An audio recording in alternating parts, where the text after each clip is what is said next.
Hello guys, good day po. Welcome back to my channel po, Coins TV. At sana po ay nasa maayos at mabuti kayong kalagayan lahat.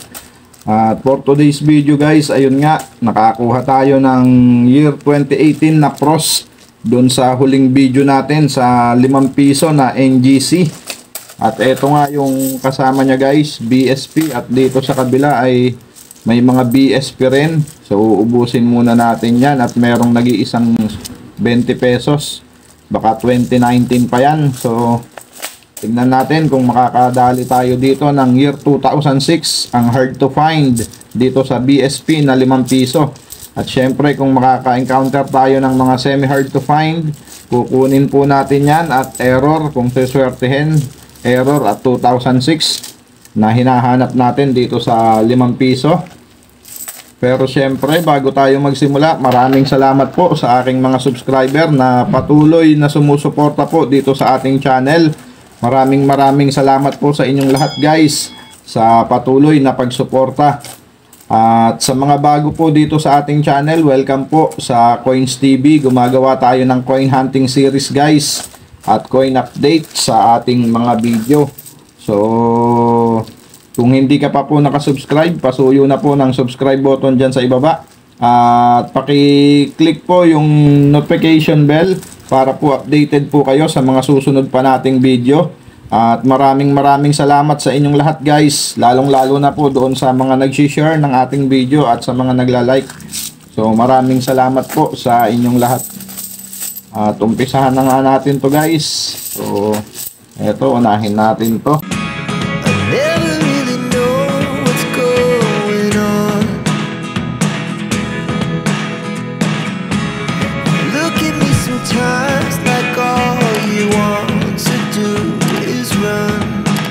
Okay guys, ayan, hinati natin sa dalawang batch.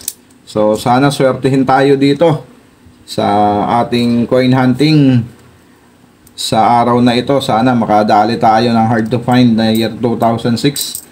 Okay, ang first coin natin guys, year 2005. So common lang yan. Next coin, so another one, 2005.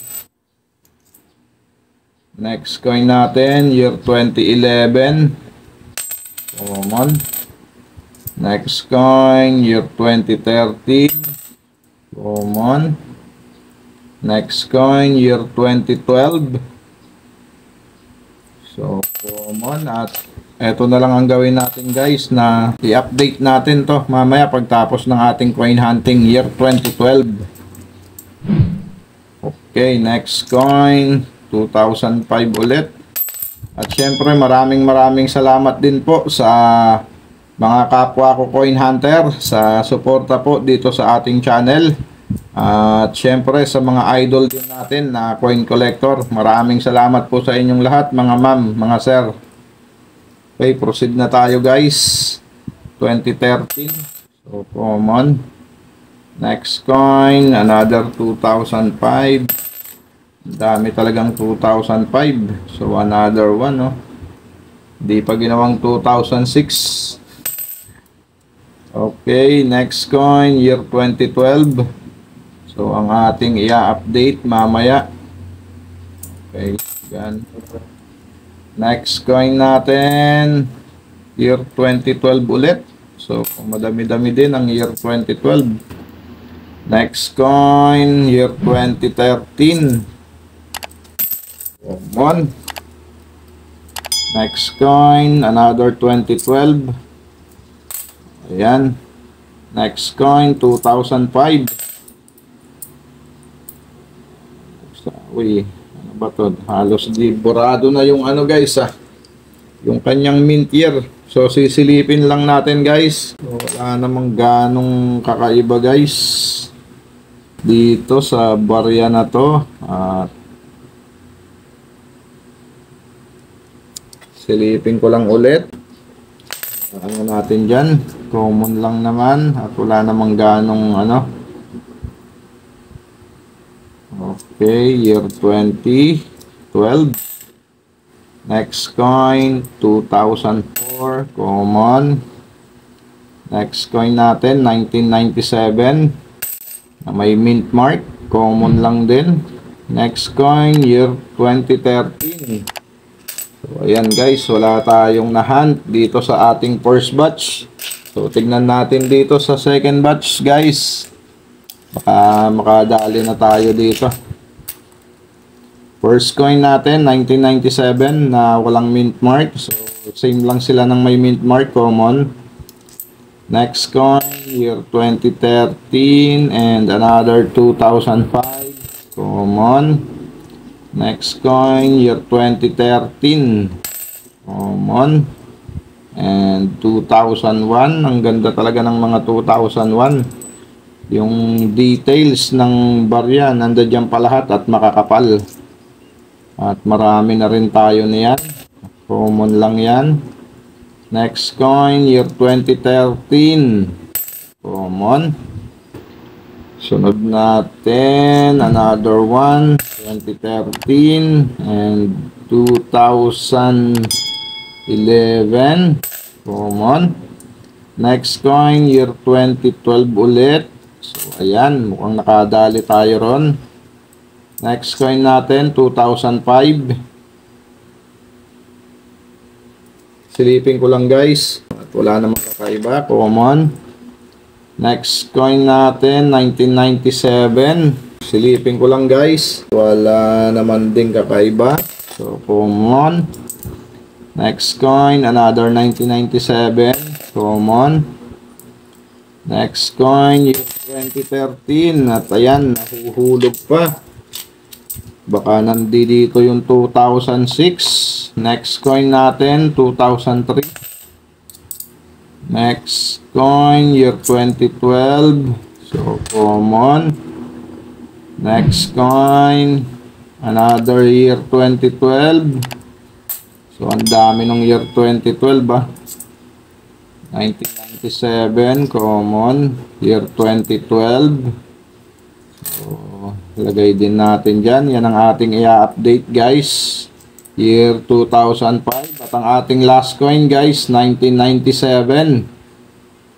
So, common. At eto nga ang ating i-update. Bokya tayo guys. Wala tayong na-hunt. So, titignan lang natin kung pare-parehas lang tong year 2012. Dahil sa year 2012 na to guys, merong hard to find dito na variation. So, sisilipin natin to isa-isa mamaya. Ang year 2012 at i-update natin siya guys kung ano na ba ang status ng baryang ito. Ito ba ay rare coin, hard to find, semi-hard to find, or common lamang? So, alamin natin sa ating source sa numista.com. At tara guys, puntahan natin ang n.numista. At punta lang tayo dito sa ayan, 5 piso guys na BSP. Ang sample dito ay yung semi-hard to find na year 2016. At diretso na nga tayo sa ating i-update na year 2012, 2009, 11, 12. So ayan guys, ang year 2012 ay may dalawang klase. Yung common na reverse 2, merong 11% na frequency. At ito namang reverse 3 na may 6%. So kung magko-collect tayo guys dito sa year 2012, yung reverse 3 ang ating hanapin. Dahil kahit papano ay mababa siya, 6%. Pero although na malaki na rin yung guys, pero mahirap hanapin yan. Okay, ang kanyang price appraisal guys, ang year 2012 na merong 11% na frequency. So dito sa fine condition, meron siyang 5 pesos and 50 centavos. At dito sa very fine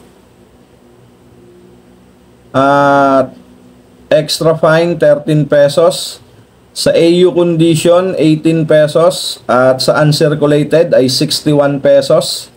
So, yan po yung reverse 2. At ito naman po yung reverse 3 na year 2012 sa kanyang very good condition. Meron siyang 4 pesos and 90 centavos. At dito naman sa kanyang fine condition at extra at very fine, 10 pesos. At dito naman sa extra fine, 13 pesos. At dito sa AU condition, 36 pesos. At dito sa uncirculated guys, napakalaki, 2,210 pesos. So, napakalaki ng kanyang price appraisal dito sa uncirculated condition. Kaya hindi na masama kung may hawak kayong reverse 3 na uncirculated condition. So, ang laki niya guys. Okay. At yan po ang ating update sa year 2012 na reverse 3. Kung meron po kayong i-collect dito sa year 2012 na 5 piso BSP, yung reverse 3 guys ang ating hanapin. So ano po ba yung reverse 3 guys?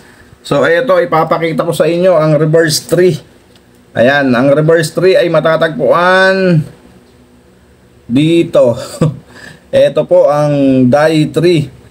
Yung year 2012 nyo dapat, ganito dapat guys ang kanyang itsura. So ayan po ang die 3 na dapat katangian ng year 2012 na ikikip ninyo. Meron siyang price appraisal na 210 pesos. So ayan guys ang die 3. So tignan nyong maigi yung kanyang cogwheel, yung kanyang inner circle. Ayan, yung Republika, yung Bangko Sentral ng Pilipinas.